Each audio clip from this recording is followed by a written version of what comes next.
chose qu'il y a à savoir, c'est que dans le temps des compagnons, radiyallahu anhum, Sahaba, radiyallahu anhum, ils s'assoyaient avec le prophète, alayhi salatu wassalam.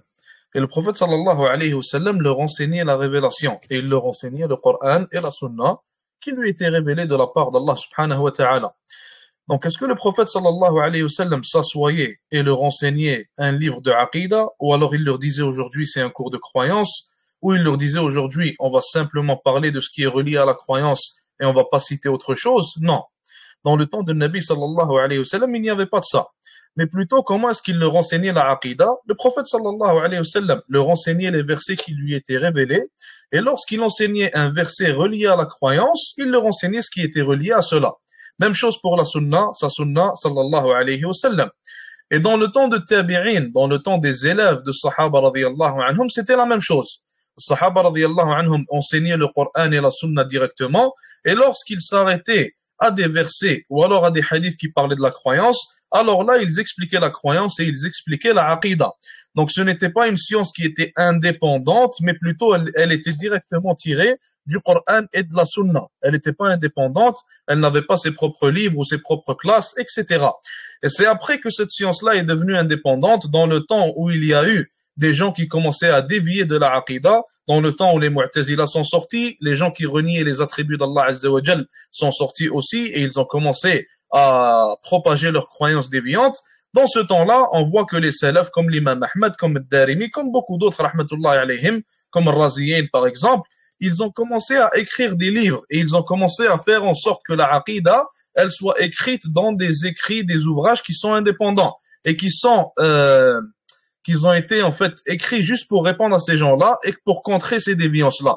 Donc c'est à ce moment-là que la aqidah, elle est devenue une science indépendante, elle est devenue une science à elle seule, et c'est à ce moment-là qu'il a commencé à y avoir des classes de aqidah seulement, des cours de aqidah seulement, et des livres de aqidah seulement. Et ça peut aussi s'appliquer pour toutes les autres sciences, je pense qu'on en a déjà parlé, ou sinon, si on n'en a pas parlé, ça ne sert pas à grand-chose d'en parler aujourd'hui. On commence le livre, Inch'Allah Ta'ala. On est à la page 7, on va passer le muqaddima, on passe l'introduction, on rentre directement dans le livre.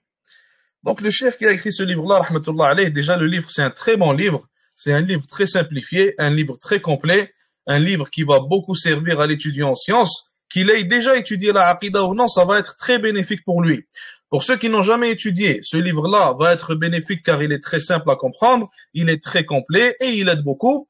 Et aussi, pour ceux qui ont déjà étudié la aqidah, Inch'Allah Ta'ala, vous allez voir que ce livre-là, peut-être que vous avez étudié d'autres livres qui étaient plus compliqués que celui-là. Et celui-là viendra vous faciliter la compréhension de ce que vous avez déjà étudié. Ainsi, et aussi plutôt, ça sera une manière de réviser les choses que vous avez déjà vues. Donc, ta'rif al-tawhid. Qu'est-ce que le tawhid, la définition du tawhid? Le cheikh, hafidhahullah, rahimahullah, il dit ici, fil lugha, dans la langue arabe, le tawhid, qu'est-ce que ça signifie? Il dit, huwa masdaru wahhada yuwahhidu ash-shay'a idha ja'alahu wahidan. Le tawhid, c'est quoi? Le tawhid, en fait, c'est d'unifier une chose, de dire qu'une chose, elle est une. C'est ça le tawhid en réalité en langue arabe. C'est ça que ça veut dire en langue arabe. Et il va donner des exemples pour qu'on comprenne. Il dit ici, idha qulta لا يخرج من البيت أحد إلا محمد تكون وحدت محمدا excusez-moi subhanallah بالخروج من البيت. Il a dit si une personne nous dit que seulement Muhammad va sortir de la maison, alors il aura unifié Muhammad et il aura dit que ce sera le seul, l'unique qui va sortir de cette maison-là. Donc il a appliqué ce qu'on appelle le tawhid. Un autre exemple, il a dit لا يقم من المجلس أحد إلا خالد فقط تكون قد وحدت خالدا بالقيام من المجلس. Il dit si tu nous dis que le seul qui va se lever de cette assise, ça va être Khalid seulement. Alors tu auras unifié Khalid et tu auras dit qu'il sera l'unique personne à se lever de cette assise-là. Donc tu viens encore une fois d'appliquer ce qu'on appelle at-tawhid. Et ça c'est le tawhid dans la langue arabe. Mais nous ce qui nous intéresse ici c'est le tawhid dans le Coran et dans la sunna. Le tawhid en islam, qu'est-ce qu'il signifie? Donc il nous dit ici le tawhid fi shar', le tawhid dans la législation, voulant dire en islam, c'est ifradullah ta'ala. Le tawhid, c'est le fait d'unifier Allah subhanahu wa ta'ala. C'est ça le tawhid en islam. Et tu unifies Allah azza wa jal de par trois choses. Tu l'unifies de trois manières différentes. Premièrement, il y a ce qu'on appelle tawhid al-rububiyya, l'unité de la rububiyya, l'unicité de la rububiyya. Deuxièmement, al-uluhiyya, tawhid al-uluhiyya, l'unicité de l'uluhiyya. Et troisièmement, l'unicité de al-asma wa sifat, des noms et des attributs. Et on va expliquer, incha'Allah ta'ala, chacun d'entre eux. Il va expliquer maintenant ici. Donc il dit aqsam al-tawhid, les différents types de tawhid. Comme vous venez de voir, il y a 3 types de tawhid. Et comme vous le savez, incha'Allah ta'ala, je pense que tout le monde le sait, je vais vous demander la question, incha'Allah, c'est qui le premier à avoir divisé le tawhid en 3 types? C'est qui le premier à avoir cité que le tawhid est divisé en 3? Normalement, ça, tout le monde le sait.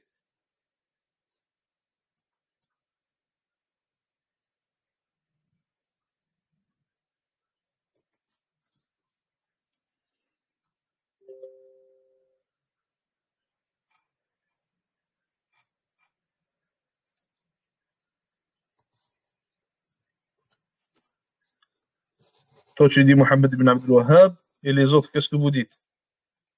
C'est qui le premier qui a dit que le tawhid se divise en 3? Ibn Taymiyyah, l'imam Ahmad, le Coran.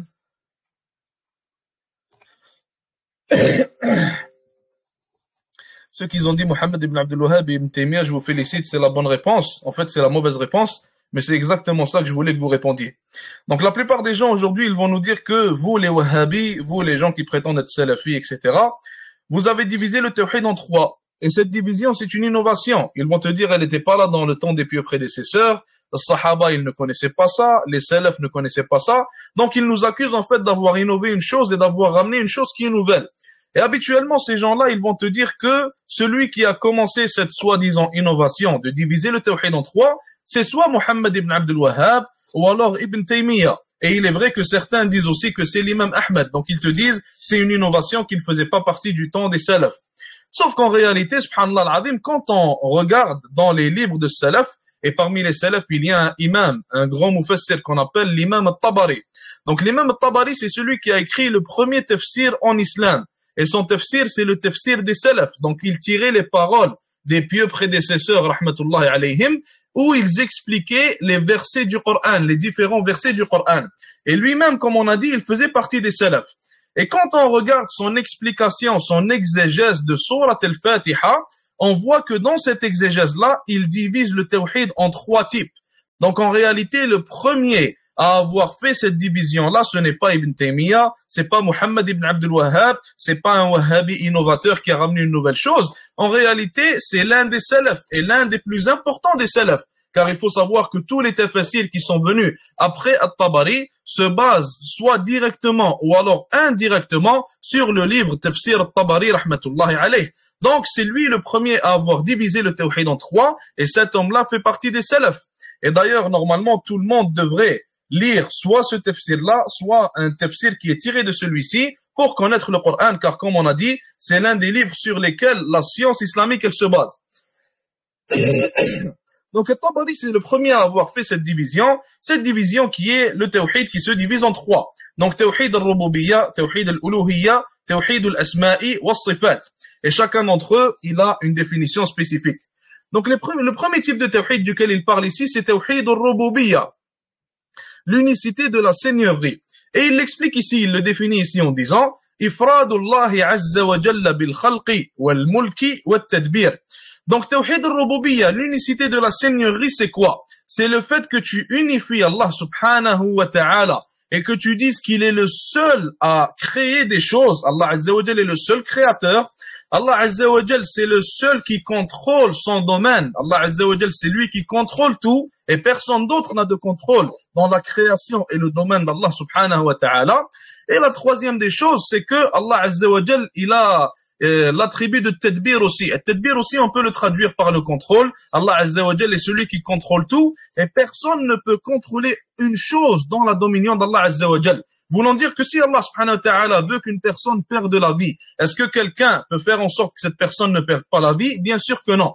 Si Allah azza wa jalla veut sauver quelqu'un, est-ce qu'une autre personne peut essayer de contrer cette décision d'Allah azza wa jalla? Personne ne peut le faire, car Allah azza wa jalla, il a le contrôle total et parfait de toute sa création et de tout son domaine. Donc, tawhid al-rububiyya, on pourrait aussi le définir en disant que c'est le fait d'unifier Allah subhanahu wa ta'ala de par ses actions à lui. Et c'est en réalité l'opposé de Tawhid al-Uluhiyya, car Tawhid al-Uluhiyya c'est quoi? C'est le fait d'unifier Allah Azza wa Jal avec nos actions à nous. Et on va expliquer ça, Inch'Allah Ta'ala, quand on va y arriver. Quand on dit unifier Allah Azza wa Jal de par ses actions, ça veut dire que tu ne dis pas qu'une autre personne, autre qu'Allah Azza wa Jal, peut créer, ou alors qu'elle peut donner la vie ou la mort, ou alors qu'elle peut donner la subsistance, ou alors qu'elle peut faire descendre la pluie, ou alors qu'elle peut donner un enfant à quelqu'un qui le demande, ou alors qu'elle peut répondre à une invocation, etc. Toutes ces actions-là sont des actions qui relèvent de la divinité et qui sont propres seulement à Allah subhanahu wa ta'ala. Et c'est ça, Tawhid al-Rububiyya. Et si tu dis que l'une de ces actions-là est propre à autre qu'Allah Azza wa Jal, ou alors qu'une autre personne, autre qu'Allah subhanahu wa ta'ala, peut faire la même chose que lui, alors dans ce cas-là, tu auras mécru et tu auras eu un problème dans ton Tawhid al-Rububiyya. Donc celui qui nous dit que autre qu'Allah Azza wa Jal peut créer, il sort de l'islam. Celui qui nous dit que autre qu'Allah Azza wa Jal peut contrôler la création d'Allah, il sort de l'islam. Celui qui nous dit que autre qu'Allah Azza wa Jal donne la vie ou alors la mort, il sort de l'islam tout simplement. Et il aura invalidé son Tawhid al-Rububiyya. Donc c'est ça, Tawhid al-Rububiyya. J'espère, Inch'Allah, que tout le monde l'a compris. Et le cheikh, il ramène certains adillah, certaines preuves, certains versets du Coran appuyant ce qu'on vient de dire. Premièrement, Allah Azza wa Jal dit Ala lahul khalqu wal amr. N'est-ce pas que la création et le commandement sont les siens? Donc la création, elle est seulement pour Allah Azza wa Jal, c'est le seul qui peut la faire, ainsi que le commandement. Personne ne peut ordonner une chose dans la création d'Allah Azza wa Jal autre qu'Allah subhanahu wa ta'ala. Et le Nabi alayhi salatu salam, il a expliqué ça dans un hadith, et ce ne sont pas tous les savants du hadith qui sont d'accord sur son authenticité, mais on peut en prendre une idée très bénéfique, Inch'Allah Ta'ala, qui appuie notre point. Le Nabi sallallahu alayhi wa sallam, il a dit à l'un des compagnons, radiyallahu anhu, il lui a dit, si toutes les personnes, tous les gens qui sont vivants sur cette planète se mettent contre toi, ils ne pourraient jamais te nuire, sauf si Allah Azza wa Jal leur donne la permission de te nuire. Et si toute la terre veut te bénéficier, alors ils ne pourraient te bénéficier en rien, sauf si Allah subhanahu wa ta'ala leur donne la permission de te bénéficier. Voulant dire que le seul qui est au contrôle, c'est Allah Azza wa Jal, et personne d'autre ne peut rejeter ou alors décider autrement, décider une autre décision que celle d'Allah subhanahu wa ta'ala. Dans l'autre verset, Allah Azza wa Jal dit وَلِلَّهِ مُلْكُ السَّمَاوَاتِ وَالْأَرْضِ. Et à Allah appartient la dominion des cieux et de la terre. Ça veut dire que c'est lui qui domine tout dans les cieux et dans la terre, et personne d'autre ne domine quoi que ce soit. Allah Azza wa Jal dit aussi قُلْ مَنْ يَرْزُقُكُم مِّنَ السَّمَاءِ وَالْأَرْضِ. Dit, qui vous donne la subsistance des cieux et de la terre? أَمَّنْ يَمْلِكُ السَّمْعَ وَالْأَبْصَارِ. Ou alors qui détient, qui contrôle l'ouïe et la vue. وَمَنْ يُخْرِجُ الْحَيَّ مِنَ الْمَيِّتِ وَيُخْرِجُ الْمَيِّتَ مِنَ الْحَيِّ. Ou alors, qui fait sortir le vivant du mort et fait sortir le mort du vivant. وَمَنْ يُدَبِّرُ الْأَمْرِ. Et qui est au contrôle de toutes choses. فَسَيَقُولُونَ اللَّهِ. Ils répondront donc Allah. فَقُلْ أَفَلَا تَتَّقُونَ. Dis-leur, ne craignez-vous donc pas. Et dans ce verset-là, Allah Azza wa Jalla a révélé ce verset à son prophète Muhammad sallallahu alayhi wa sallam.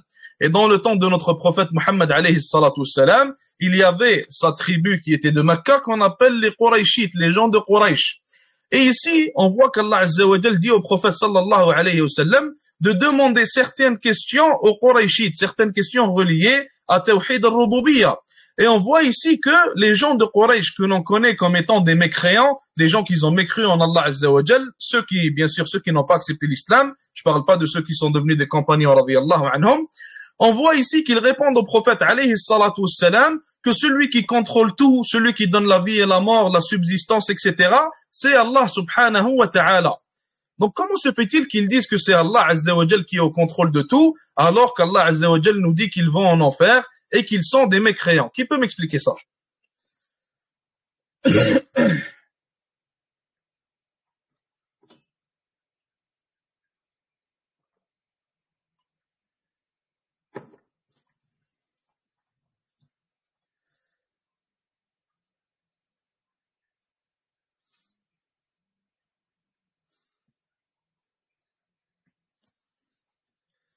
Est-ce que je peux répéter la question? Allah subhanahu wa ta'ala nous dit que lorsque le Nabi alayhi salatu salam leur demande qui est au contrôle de tout, qui donne la vie et la mort, etc., ils disent que c'est Allah. Donc pourquoi est-ce qu'ils disent que c'est Allah alors qu'on sait qu'ils vont en enfer? Est-ce qu'ils ne sont pas musulmans car ils disent que c'est Allah Azza wa Jal qui contrôle tout? Est-ce que ce n'est pas suffisant?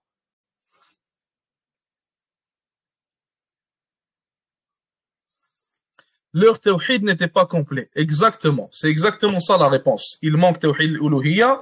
Il manque aussi tawhid al-asma wa sifat. C'est exactement ça la réponse. Donc, vous voyez ici, regardez ici dans cette page-là. Vous voyez que premièrement, on a tawhid al-rububiyya, l'unicité de la seigneurie. Sauf qu'on a deux autres types de tawhid. On a aussi tawhid al-uluhiyya et tawhid al-asma wa sifat qu'on va expliquer, Inch'Allah Ta'ala, dans quelques instants.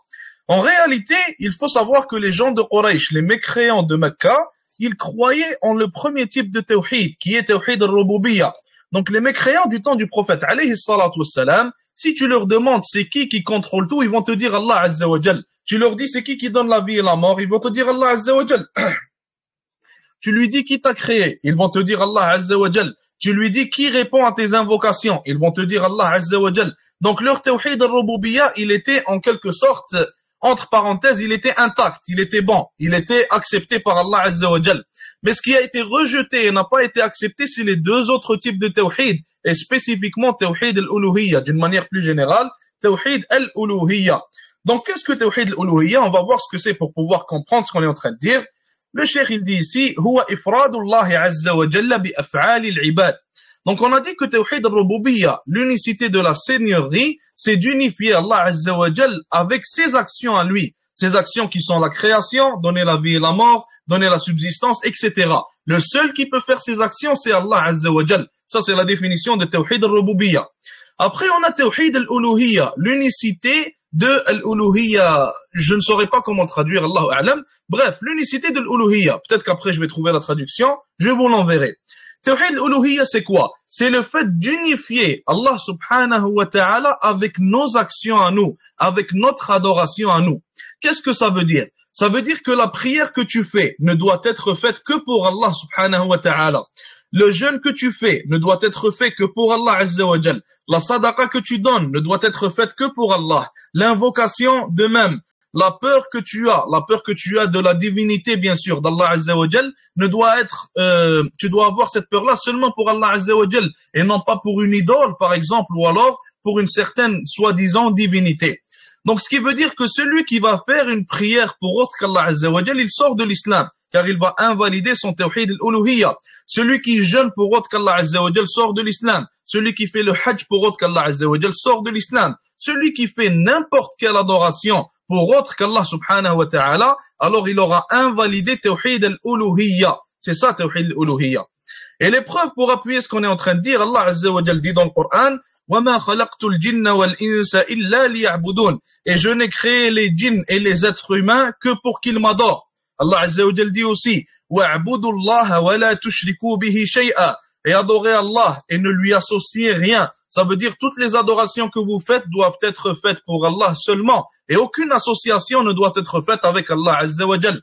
Allah Azza wa Jal dit aussi, وَمَا أَرْسَلْنَا مِن قَبْلِكَ مِن رَسُولٍ إِلَّا نُوحِي إِلَيْهِ أَنَّهُ لَا إِلَهَ إِلَّا أَنَا فَاعْبُدُونَ. Allah Azza wa Jal dit, et nous n'avons pas envoyé avant toi de messagers, sans qu'on lui ait révélé qu'il n'y a pas d'autre divinité qui mérite de se faire adorer autre que moi, alors adorez-moi. Donc en réalité, ce deuxième type de tawhid, il vient compléter le premier type. Le premier type, c'est que tu dises que le seul créateur, le seul qui donne la vie, la mort, etc., c'est Allah Azza wa Jal.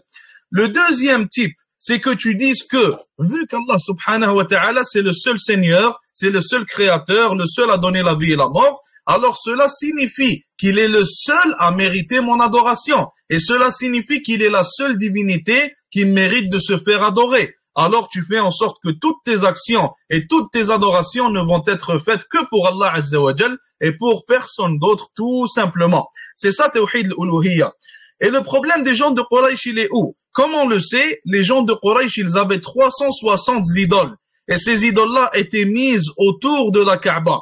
Et les Qurayshites, ils disaient quoi? Ils disaient que, vu que nous sommes des gens qui font des péchés, vu que nous sommes des gens qui sont loin d'Allah Azza wa Jal, alors on devrait avoir un intermédiaire entre nous et entre Allah subhanahu wa ta'ala. Et cet intermédiaire, c'était qui? C'était les idoles qu'ils ont mises autour de la Kaaba.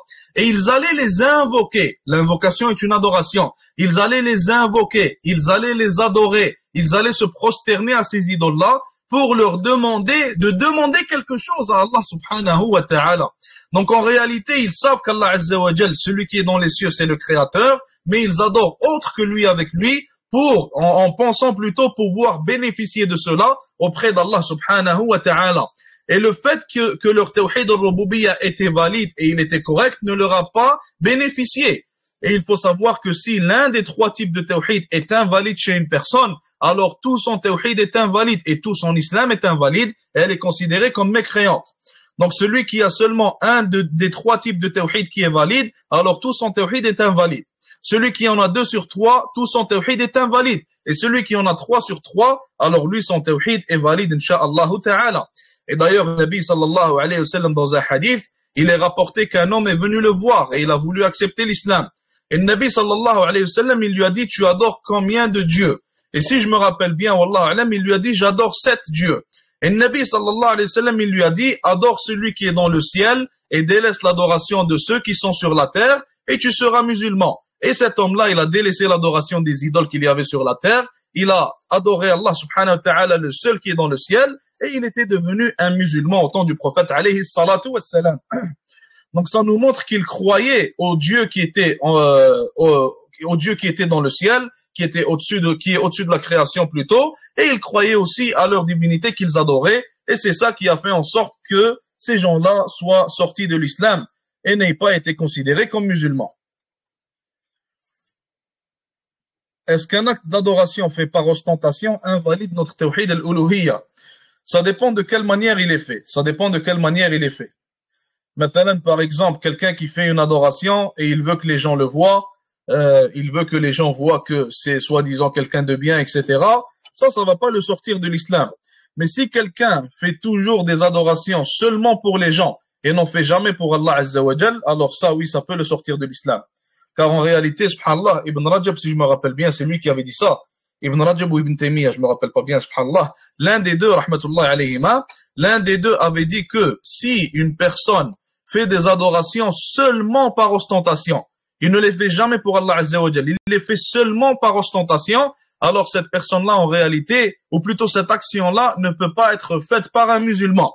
Ce qu'il est en train de te dire, c'est que une personne qui a un minimum de foi dans son cœur, elle ne va jamais faire cette action-là. Et elle ne va jamais toujours faire des adorations pour autre qu'Allah Azza wa Jal par ostentation. Donc si elle fait ça, c'est qu'en réalité, il est possible qu'elle soit une hypocrite ou alors un hypocrite et qu'elle n'ait pas de foi dans le cœur, donc qu'elle ne soit pas musulmane. Wallah alam, c'est Ibn Rajab qui a dit ça, si je me rappelle bien. Bref, est-ce que tout le monde a compris les deux types de tawhid? On ne veut pas passer à autre chose avant que tout le monde n'ait bien compris. Est-ce que pour l'instant, c'est compris de tous?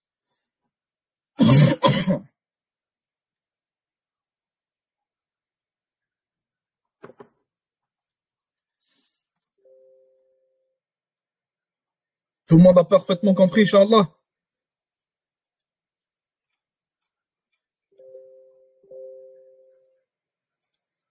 Est-ce que pour certains d'entre vous, c'est la première fois qu'ils entendent ça?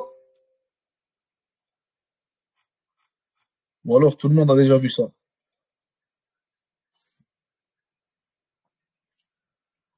Les gens de Quraysh utilisaient les statues comme intermédiaires et ils les invoquaient et se prosternaient à elles pour avoir quelque chose auprès d'Allah. Oui, c'est ça.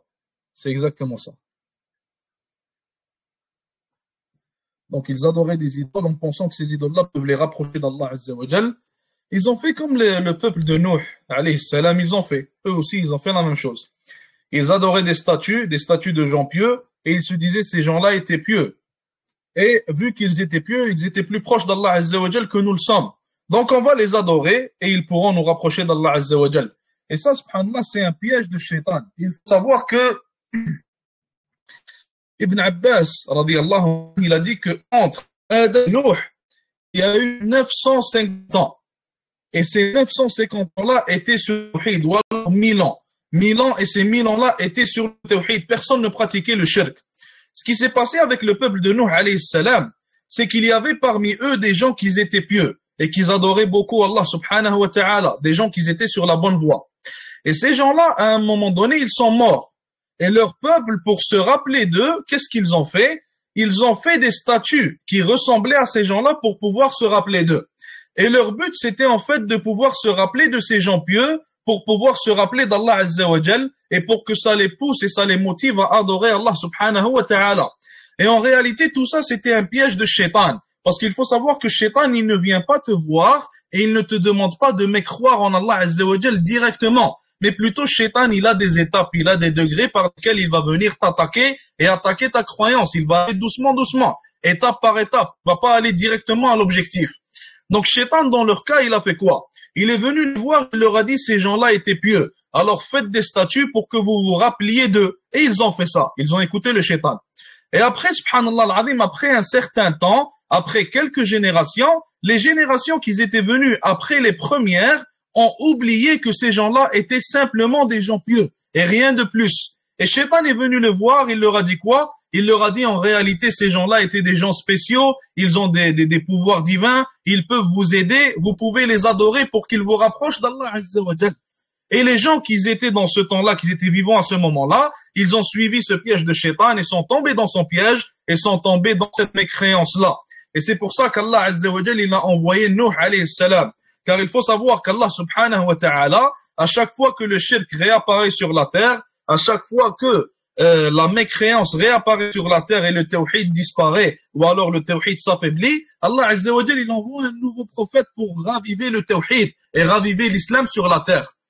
Mais aujourd'hui, on peut se dire que le tawhid s'est affaibli. Et on peut se dire que le shirk, il est partout. Alors pourquoi est-ce qu'Allah Azza wa Jal n'a pas envoyé un autre prophète et il a fait en sorte que Muhammad alayhi salatu salam, c'est le dernier des prophètes?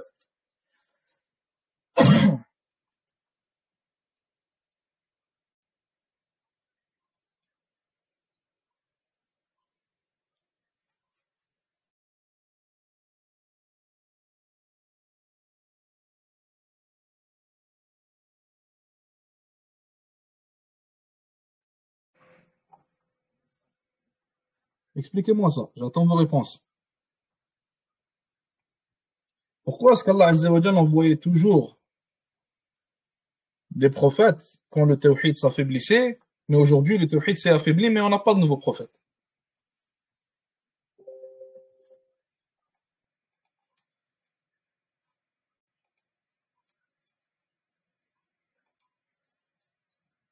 Pour l'instant, il n'y a aucune bonne réponse.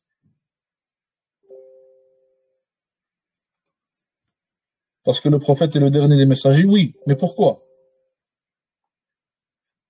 Allah a perfectionné la religion de l'islam, oui, mais c'est pas ça la raison.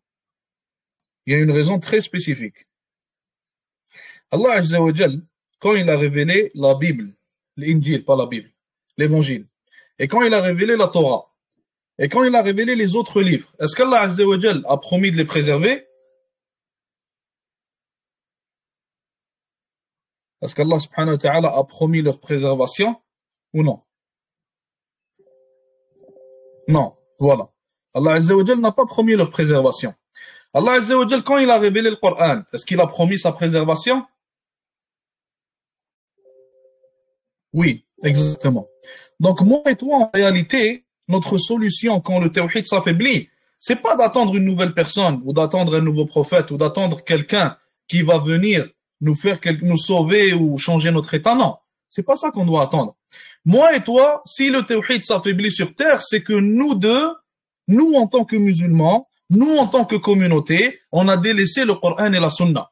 Et le Nabi sallallahu alayhi wa sallam, il a voulu avec chose. Si vous vous approchez, vous n'allez jamais dévier après moi. Et c'est quoi cette chose-là? Il a dit le Coran. On a être changé du jugement. La sunna, elle a été être changée, corrompue, juste du jugement. Seul suivi du Coran et de la sunna. C'est en tant que communauté. Là, ça veut dire moi, en rentrant dans le rôle,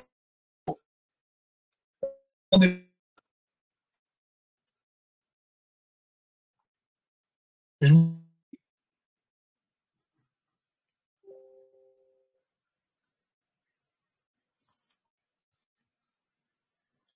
Est-ce que vous m'entendez maintenant?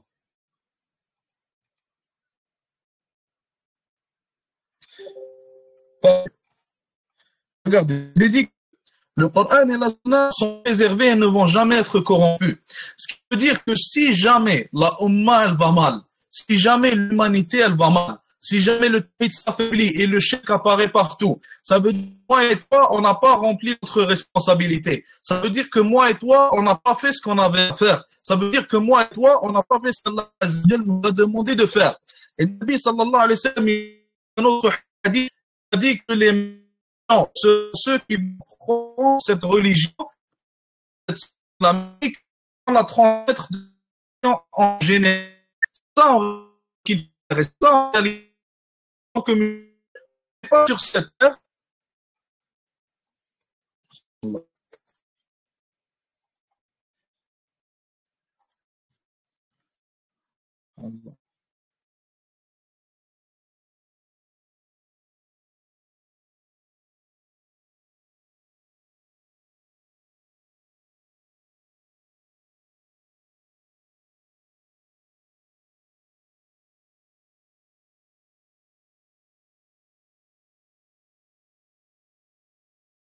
Est-ce que tout le monde m'entend maintenant? Est-ce que ça bouge pas?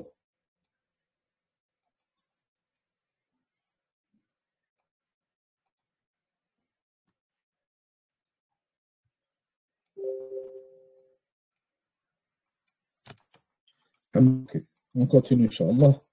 Donc, je vous dis aussi, le shirk apparaît sur terre et que le tawhid s'affaiblit, ça veut dire qu'en réalité, moi et toi, on n'a pas fait notre devoir. Moi, on n'est pas entre quelqu'un. On n'a pas quelqu'un qui vient nous sauver.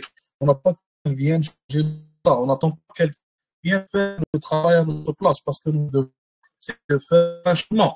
Notre force, c'est qu'est-ce que cette sunna.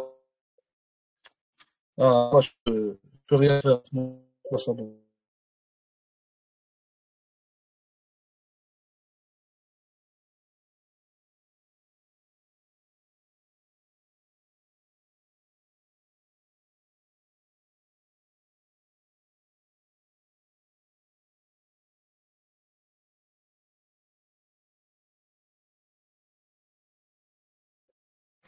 Ça bouge toujours.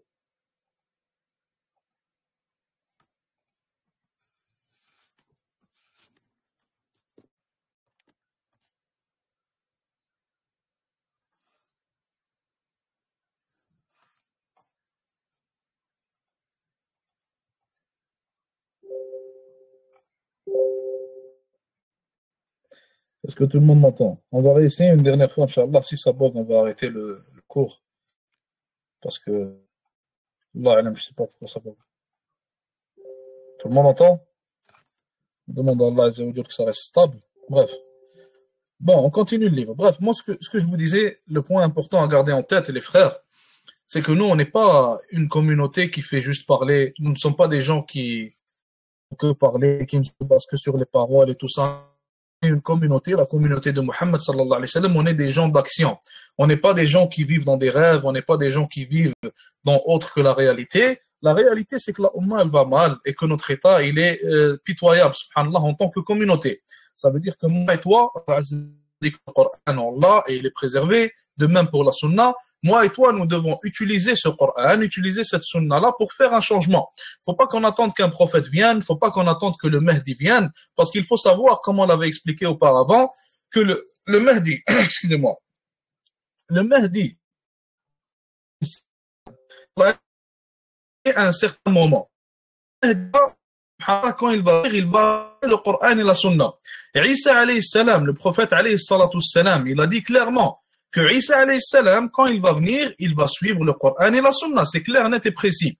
Ça veut dire que personne ne va venir avec une nouvelle chose. Personne ne va venir changer quelque chose qu'on n'a pas ou apporter une chose qu'on n'a pas ou quoi que ce soit. Ceux qui vont venir, qui sont Isa et le Mahdi alayhi salam, vont venir appliquer le Coran et la Sunna. Voulant dire que toi et moi, on doit aussi les appliquer et on doit les utiliser pour que le changement se fasse, insha'Allah ta'ala. Et c'est pour ça qu'Allah subhanahu wa ta'ala n'a pas envoyé dans cette ummah, ou n'a pas envoyé après le prophète alayhi salatu salam un nouveau prophète. Premièrement, c'est parce qu'il a été envoyé à toute l'humanité alayhi salatu salam. Et deuxièmement, c'est parce que la révélation avec laquelle il a été envoyé, elle est préservée. Et pour sortir des dolomètres, pour sortir des ténèbres vers la lumière, on n'a qu'à revenir à cette révélation-là, tout simplement.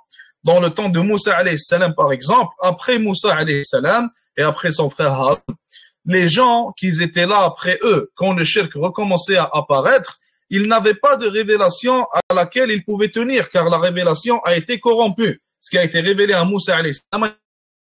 Donc, on dû attendre Isa alayhi salam. Mais comme on dit, ce n'est pas notre cas, car nous, on a la révélation à laquelle on peut se tenir et à laquelle on peut se cramponner. Et le Nabi sallallahu alayhi wa sallam, comme il a dit dans le hadith, il a dit, accrochez-vous à ma sunna, ainsi qu'à la sunna des califes bien guidés après moi. Il faut s'y accrocher, il faut s'y cramponner, et voir cette révélation. On continue dans le livre. Donc, on a expliqué les deux premiers types de tawhid al-rububiyya et tawhid al-uluhiyya. Et on a expliqué le fait que, après avoir établi tawhid al-rububiyya, tu dois inévitablement établir tawhid al-rububiyya. Car si tu sais qu'Allah Azza wa Jal, c'est lui le créateur, alors comment peux-tu adorer une chose qui ne crée pas? Si tu sais qu'Allah Azza wa Jal, c'est lui qui répond à tes invocations, comment peux-tu adorer celui qui n'y répond pas? Si tu sais qu'Allah Azza wa Jal te donne la vie et la mort, alors comment peux-tu adorer une chose ou une personne à laquelle Allah subhanahu wa ta'ala donne aussi la vie et la mort? Donc il faut adorer Allah Azza wa Jal car il est le plus puissant, il est le créateur, il est celui qui donne la vie et la mort. Et d'ailleurs, quand on parle à un athée, quand on parle à une personne qui ne croit pas en Allah Azza wa Jal, le premier type de tawhid que tu dois commencer à lui expliquer, tawhid al-rububiyya. Tu lui expliques qu'Allah Azza wa Jal c'est le créateur, qu'il donne la vie et la mort, qu'il détient tout, qu'il contrôle tout, etc. Et si tu arrives à établir ce premier type de tawhid là avec lui, alors le reste, incha'Allah ta'ala, sera très facile. Car comme on a dit, les deux autres types qui viennent après tawhid al-rububiyya en dépendent en réalité. Ou alors ils dépendent de son établissement. Si le premier est établi, les autres pourront être établis facilement. Mais sinon, le contraire est difficile. Tawhid al-uluhiyya, on l'a expliqué, c'est le fait d'unifier nos actions, nos adorations pour Allah Azza wa Jal seul. Troisième type de tawhid, le tawhid des noms et des attributs, les noms et des attributs ta'ala. Le cheikh explique ici en disant huwa an yusafa Allah bima wasafa bihi nafsuhu wa bima wasafahu bihi rasuluhu alayhi salatu wassalam. Donc ce tawhid là, c'est le fait de attribuer à Allah subhanahu wa ta'ala les qu'il s'est attribué dans le Coran ou alors que son prophète alayhi salatu wassalam lui a attribué dans la sunna. Par exemple, Allah Azza wa Jal nous dit qu'il a un visage, ça c'est un attribut. Et c'est lui-même qui s'est attribué cela dans le Coran et son prophète alayhi salatu wassalam lui a aussi attribué cela dans la sunna. Donc nous aussi on l'attribue car on suit le Coran et la sunna. Allah Azza wa Jal s'est attribué le nom Ar-Rahman Ar-Rahim, donc le tout miséricordieux, le très miséricordieux. Donc nous aussi on lui attribue ces noms-là. Allah Azza wa Jal s'est attribué l'attribut de la miséricorde, donc on lui attribue cela aussi, etc. Donc tout attribut et tout nom d'Allah subhanahu wa ta'ala qui ont été attribués dans le Coran et dans la Sunna, nous aussi on les attribue. Donc ce troisième type-là, c'est l'unicité dans les noms et les attributs. Et la preuve de cela, l'épreuve de cela, Allah Azza wa Jal dit dans le Coran, Laysa kamithlihi shay'un wa huwa as-sami'ul basir. Il est celui qui voit, celui qui entend tout, celui qui voit tout. As-sami'ul basir. Allah Azza wa Jal dit dans le Coran aussi, وَلِلَّهِ الْأَسْمَاءُ الْحُسْنَى فَادْعُوهُ بِهَا وَذَرُوا الَّذِينَ يُلْحِدُونَ فِي أَمْرِهِ سَيُجْزَوْنَ مَا كَانُوا يَعْمَلُونَ. C'est à Allah qu'appartiennent les noms les plus beaux. Invoquez-le par ces noms et laissez ceux qui profanent ces noms, ils seront rétribués pour ce qu'ils ont fait. Et le cheikh nous cite une chose qui est très importante ici. Il nous dit qu'on doit attribuer les attributs qu'Allah Azza wa Jal s'attribue ou alors que son prophète sallallahu alayhi wa sallam lui a attribué. Mais il faut éviter à ce propos-là 4 choses. Il faut éviter à ce propos-là 4 déviances. Il dit min ghayri takyifin wala tamthilin wa min ghayri tahrifin wala ta'til. Qu'est-ce que ça veut dire? Il veut dire qu'en fait, tu dois attribuer les noms et les attributs d'Allah Azza wa Jal sans takyif et sans tamthil et aussi sans tahrif et sans ta'til. Qu'est-ce que ça veut dire? On commence par la première, le takyif. Le takyif, c'est quoi? Takyif, ça vient de kayyafa shay'a, kayyafa shay. Et c'est pour ça aussi qu'on demande en arabe, pour ceux qui comprennent, kayfa. Kayfa, qu'est-ce que ça veut dire? Ça veut dire qu'en réalité, tu es en train de dire que l'attribut d'Allah Azza wa Jal il ressemble à telle chose, ou alors il est comme telle chose. Donc c'est en fait le fait de dire qu'Allah Azza wa Jal, son attribut ou alors son nom, cette chose-là ou comme cette autre chose. Un exemple de cela. Imaginez-vous quelqu'un qui dit Allah Azza wa Jal, il a un visage et il commence à décrire le visage d'Allah Azza wa Jal. Il commence à dire son visage, il est comme ça et il ressemble à ça, etc. Ça, c'est ce qu'on appelle le takyif. Ça veut dire que tu donnes en fait une explication au visage d'Allah subhanahu wa ta'ala. Et cette chose-là, elle n'est pas permise pour les attributs d'Allah subhanahu wa ta'ala. Pourquoi elle n'est pas permise? Elle n'est pas permise tout simplement car il n'y a personne qui a vu Allah Azza wa Jal et il n'y a personne qui a vu une chose qui ressemble à Allah. Donc en réalité, personne ne peut dire à quoi les attributs d'Allah Azza wa Jal ressemblent. Personne ne peut les décrire. Personne ne peut nous dire à quoi son visage ressemble, ou alors à quoi ses mains ressemblent, ou alors à quoi ses autres attributs ressemblent, subhanahu wa ta'ala. Donc le fait de dire que l'attribut d'Allah Azza wa Jal ressemble à telle chose et commencer à le décrire, ça c'est ce qu'on appelle at-tamthil. At-takyif, excusez-moi, pas le tamthil. At-takyif. La deuxième déviance à éviter à ce propos, c'est ce qu'on appelle le tamthil. Le tamthil, il ressemble au takyif, sauf qu'il va différer un peu. Le tamthil, ça vient de mithl, en arabe, pour ceux qui comprennent mithl. Donc, shay'un lahada. Qu'est-ce qu'on veut dire? Imagine quelqu'un nous dit le visage d'Allah subhanahu wa ta'ala, il est comme le visage de telle chose. Là, ce qui vient une compétence, il a comme début d'Allah wa Jal, chose. Vous entendez?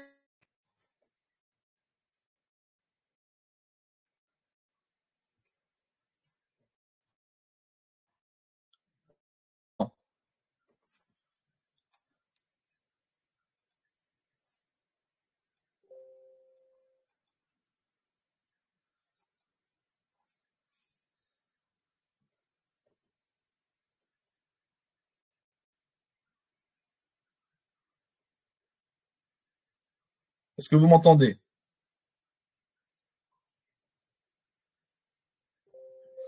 On continue, Inch'Allah, on va essayer de finir vite. Bref, je vous ai dit, le deuxième, c'est quoi? C'est at-tamthil. De donner un exemple, de comparer les attributs à autre chose. Le tamthil, c'est le fait d'y donner une définition, description. Et le tamthil, c'est le fait de comparer à une autre chose. Le tamthil, par exemple, le visage d'Allah Azza wa Jal est comme le visage d'un tel, ou alors il est comme le visage de telle chose ou de telle créature, etc. Ça, c'est ce qu'on appelle le tamthil, et c'est la deuxième déviance à éviter à propos des noms et des attributs d'Allah Azza wa Jal. Donc le takyif, on a dit, c'est le fait d'y donner une description, et le fait d'y comparer ou de comparer cet attribut avec quelque chose. Donc on voit que les deux en réalité sont proches, mais ils vont différer un petit peu. La troisième déviance à éviter à propos des noms et des attributs d'Allah Azza wa Jal, c'est ce qu'on appelle le tahrif, c'est ce qu'on appelle at-tahrif. Le tahrif, c'est quoi? C'est le de corrompre le sens des attributs d'Allah ou alors des noms d'Allah subhanahu wa ta'ala. Le fait de changer le sens des noms ou alors des attributs d'Allah subhanahu wa ta'ala. Qu'est-ce que ça veut dire?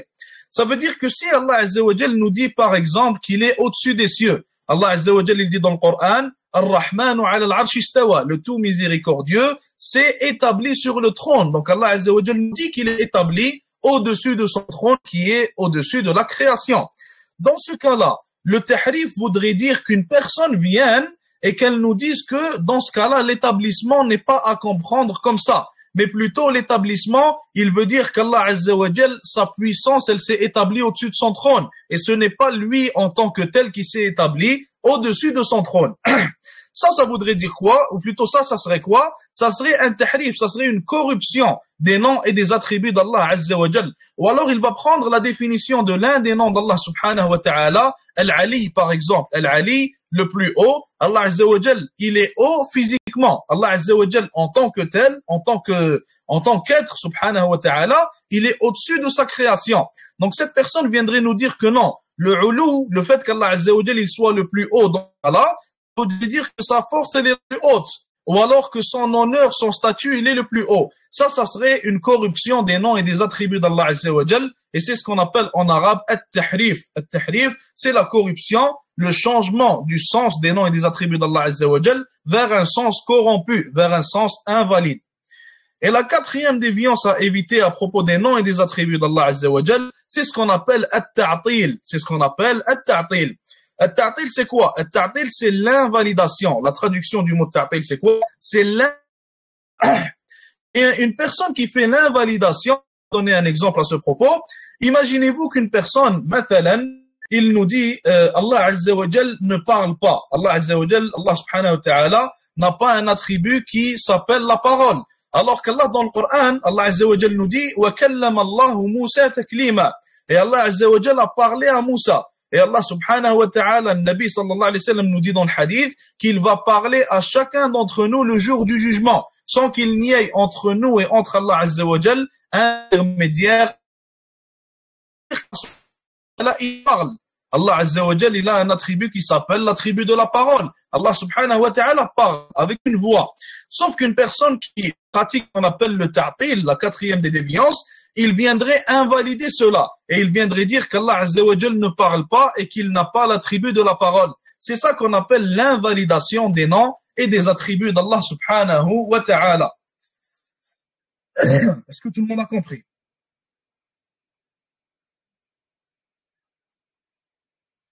Est-ce que c'est clair pour tout le monde?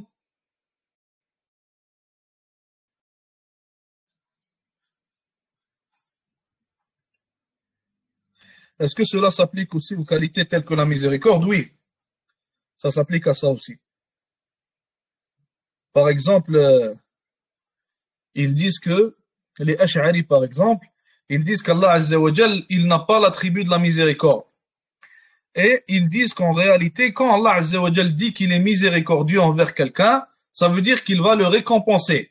Mais ils disent qu'Allah subhanahu wa ta'ala n'a pas un attribut qui s'appelle la miséricorde. Donc ça va rentrer dans al-tahrif, premièrement, ça va rentrer dans la corruption des noms et des attributs d'Allah Azza wa Jal, et ça va aussi rentrer dans la quatrième déviance, qui est l'invalidation d'un attribut parmi les attributs d'Allah subhanahu wa ta'ala.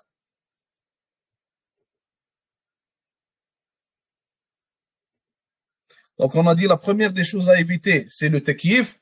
Le takyif, c'est quoi? C'est de comparer l'attribut d'Allah Azza wa Jal avec quelque chose. Deuxième des choses à éviter, c'est le tamthil. Le tamthil, c'est de dire qu'un attribut d'Allah Azza wa Jal ressemble à telle ou telle chose. Plutôt, le takyif, excusez-moi, c'est de donner une définition, une description à l'attribut d'Allah Azza wa Jal. Le tamthil, c'est de comparer l'attribut d'Allah Azza wa Jal avec une chose que l'on connaît. Troisièmement, le tahrif, c'est le fait de corrompre le sens de l'attribut ou alors du nom d'Allah Ta'ala.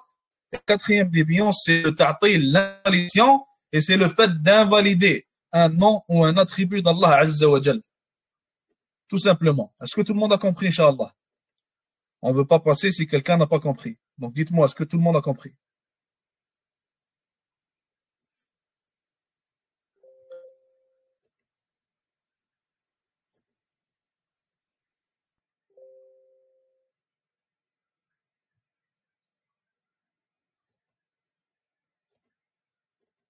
Vu que tout le monde a compris, maintenant c'est moi qui vous pose les questions, Inch'Allah. Maintenant, je vous ai dit que les Ash'ari qui sont une secte, ils vont dire que c'est le fait qu'Allah subhanahu wa ta'ala, il veuille récompenser quelqu'un.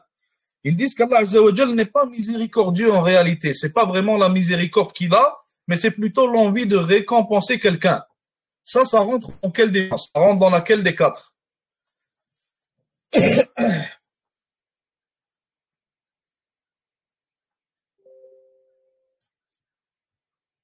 Ça rentre dans le tahrif et le ta'til. Comment est-ce que ça rentre dans ces deux-là? Expliquez-le-moi.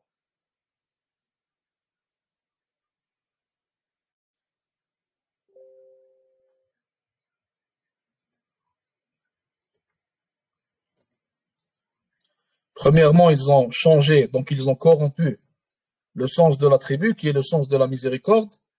Et deuxièmement, ils l'ont invalidé. C'est comme ça que ça rentre. C'est vrai ou non?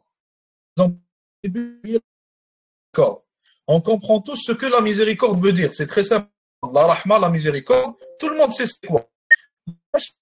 Quand ils ont la miséricorde, la première des nuances dans laquelle ils sont tombés, c'est ce qu'on appelle le tahrif. Ça veut dire qu'ils ont corrompu et changé le sens de la miséricorde. Ça, c'est la première déviance dans laquelle ils sont tombés. Donc, c'était la troisième qu'on a vue. Et aussi, ils sont tombés dans la quatrième déviance, qui est at-ta'til, l'invalidation. Pourquoi est-ce qu'ils sont tombés dans celle-ci? Parce qu'ils ont invalidé l'attribut de la miséricorde pour Allah subhanahu wa ta'ala. Ils ont dit qu'Allah azza wa jalla n'a pas de miséricorde. Donc, ils sont tombés dans tahrir et dans ta'til tout simplement. Maintenant, pour ce qui est d'une autre secte, par exemple, les Maturidis. Les Maturidis, eux, qu'est-ce qu'ils disent? Ils nous disent que Allah azza wa jalla, il dit dans le Coran qu'il a un visage, sauf que le sens du mot visage qu'on a dans le Coran, on ne sait pas ce que ça veut dire.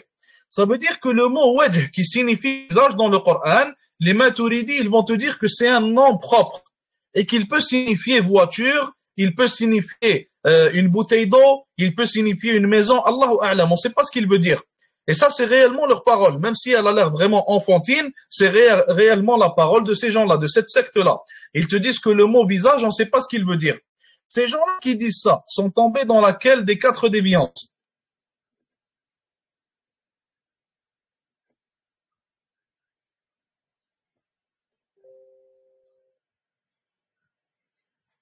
Ils sont tombés dans le tamthil. Pourquoi le tamthil? Ils ne sont pas tombés dans le tamthil. Ils sont tombés dans le troisième, ils ont changé le sens, oui. Ils sont tombés dans le troisième, dans le tahrif, car ils ont changé le sens du mot. Allah Azza wa Jalla a révélé un Coran en arabe pour qu'il soit compris en arabe. Et le mot wajh en arabe, il signifie visage et tout le monde le comprend. C'est pas un... Sauf que eux, ils ont dit que le mot wajh, il n'a pas de définition ici. Ça veut dire qu'en réalité, ils ont pratiqué ce qu'on appelle at-tahrif, la corruption. Et ils ont corrompu le sens du mot wajh, du mot visage, et ils ont dit qu'il a un autre sens. Ça, c'est la première déviance dans laquelle ils sont tombés. Est-ce qu'ils ne sont pas tombés dans le ta'til aussi?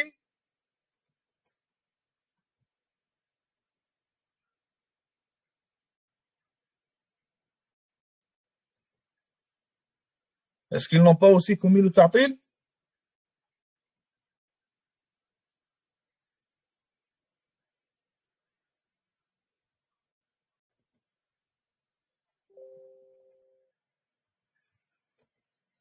Ils ont commis le ta'til. Voilà.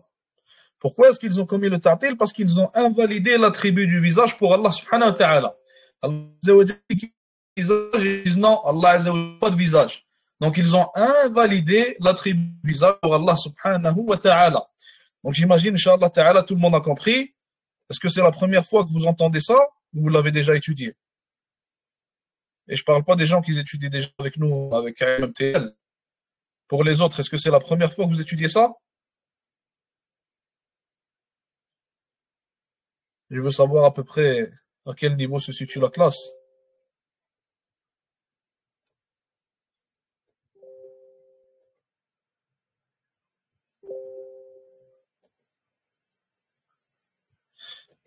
Ok, pour la plupart, j'imagine que c'est la première fois. Ok, alhamdulillah.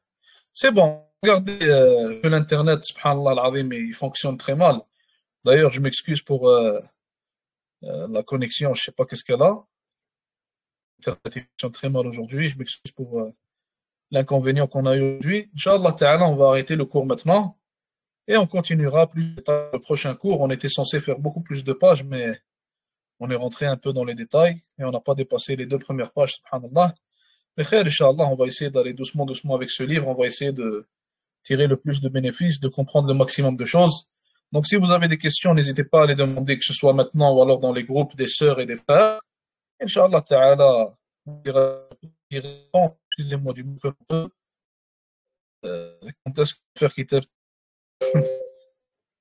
faire, Inch'Allah, deux mois, pas trop longtemps. Tawhid n'est pas différent de ce livre-là. Tawhid, il ne sera pas très différent de ce livre-là. D'ailleurs, ce livre-là, il a été écrit pour faciliter, entre parenthèses, le tawhid.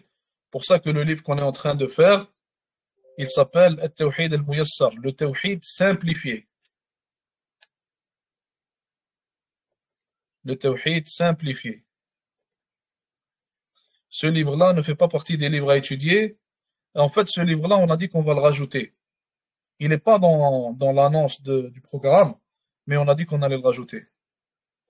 Si vous vous rappelez, au début, on avait écrit qu'on allait rajouter ce livre-là, Inch'Allah. Est-ce qu'il y a des livres sur l'asma ou sifat?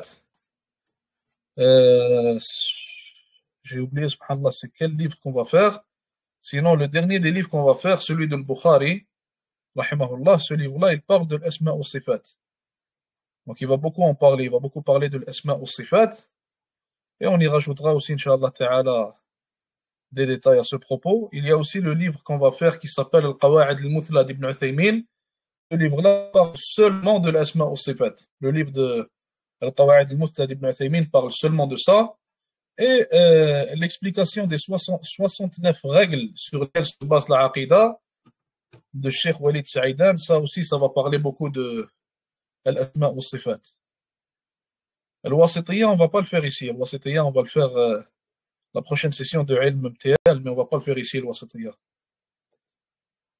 Le ta'wil, est-ce que ça rentre dans ça? Le ta'wil, ça rentre dans le tahrif. Le tahrif et le ta'wil, c'est très proche, ça rentre dans le tahrif. Donc ça rentre dans la troisième déviance.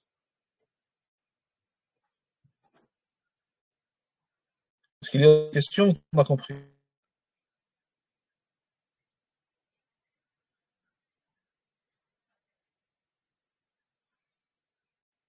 Est-ce qu'il y a des livres de Aqidah sur les 6 piliers de l'Iman?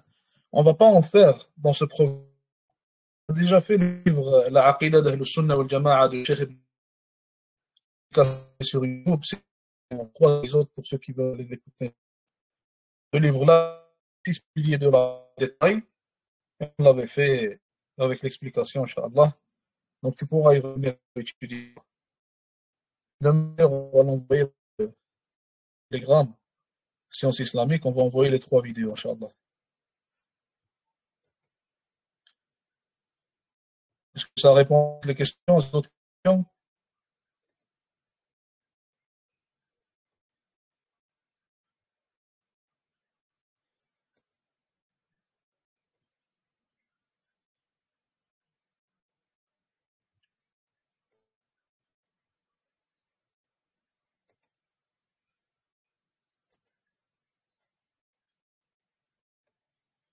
Pas de questions, Jazakallah.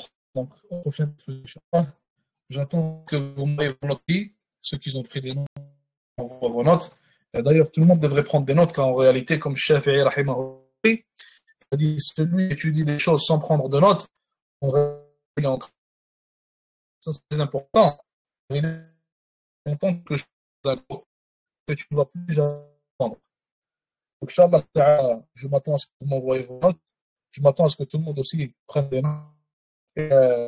J'ai déjà expliqué, si je l'avais expliqué, Allah alam, après chaque livre qu'on va faire, on va faire un examen. Donc après chaque livre, il y aura l'examen de ce livre-là, et on passera, Inch'Allah Ta'ala, aux prochaines matières et au prochain livre. Donc, jazakumullahu khair, wa sallallahu wa sallam wa baraka ala nabiyyina Muhammad. Wassalamu alaikum wa rahmatullahi wa barakatuh.